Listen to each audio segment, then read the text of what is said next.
பத்திரிகையாளர் திரு அரவிந்த் குணசேகரன் இணைப்பில் இருக்கிறார். அவரோடு பேசலாம். அரவிந்த் குணசேகரன், இப்போ இந்த முடிவை பாஜக எடுக்கிறது என்றால் இதன் பின்னால் அவர்களுடைய வியூகமாக என்ன இருக்கிறது என்று பார்க்க வேண்டும்.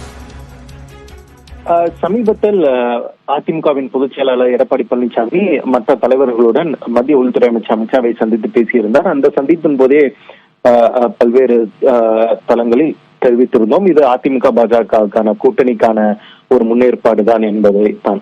அதன் தொடர்ச்சியாகத்தான் தற்போது தமிழக பாஜக தலைவராக அண்ணாமலை மாற்றப்படுகிறார் என்ற தகவலானது வெளியே வந்திருந்தது. இன்றைய தினம் அதனை உறுதிப்படுத்தும் விதமாக அண்ணாமலை பாஜகவின் தற்போது தலைவராக இருக்கும் அண்ணாமலையே அதனை தெரிவித்திருக்கிறார். அதாவது அடுத்த தமிழக பாஜக தலைவருக்கான போட்டியில் நான் இல்லை என்பதனை அண்ணாமலையே தெரிவித்திருக்கிறார். எனவே அடுத்த தலைவராக நயினா நாகேந்திரன் நியமிப்பதற்கான வாய்ப்பு தான் அதிகமாக இருப்பதாக தெரிகிறது. அதனைத்தான் பாஜக டெல்லியில் உள்ள பாஜக தலைமையும் அதனைத்தான் தற்போது மனதில் வைத்து அவர்களும் காய்நகர்த்தி வருகிறார்கள் என்று தெரிகிறது. இது அதிமுகவுக்கான அந்த கூட்டணியை உறுதிப்படுத்தும் விதமாகவும், அதிமுக பாஜக கூட்டணி என்பது ஒரு கோஆர்டினேட்டடாக எந்த ஒரு பிரச்சனையும் இல்லாமல் சுமூகமாக அந்த கூட்டணி செயல்பட வேண்டும் என்பதற்காக தான் மாநில தலைவரையும் அவர்கள் மாற்றுகிறார்கள் என்ற தகவலும் இருக்கிறது.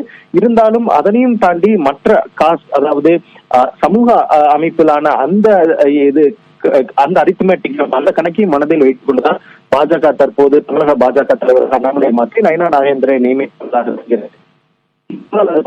அதற்கான அறிவிப்பு வரும் என்றுதான் எதிர்பார்க்கப்பட்டது. எனவே இன்றைய தினம் அண்ணாமலை தற்போது தெரிவித்திருப்பது அதிமுக பாஜக கூட்டணி அடுத்த கட்டத்துக்கு செல்வதற்கான அடுத்த ஒரு டெவலப்மெண்டாக தான் நாம் இதனை பார்க்க வேண்டும். கருத்துக்களுக்கு நன்றி திரு அரவிந்த் குணசேகரன்.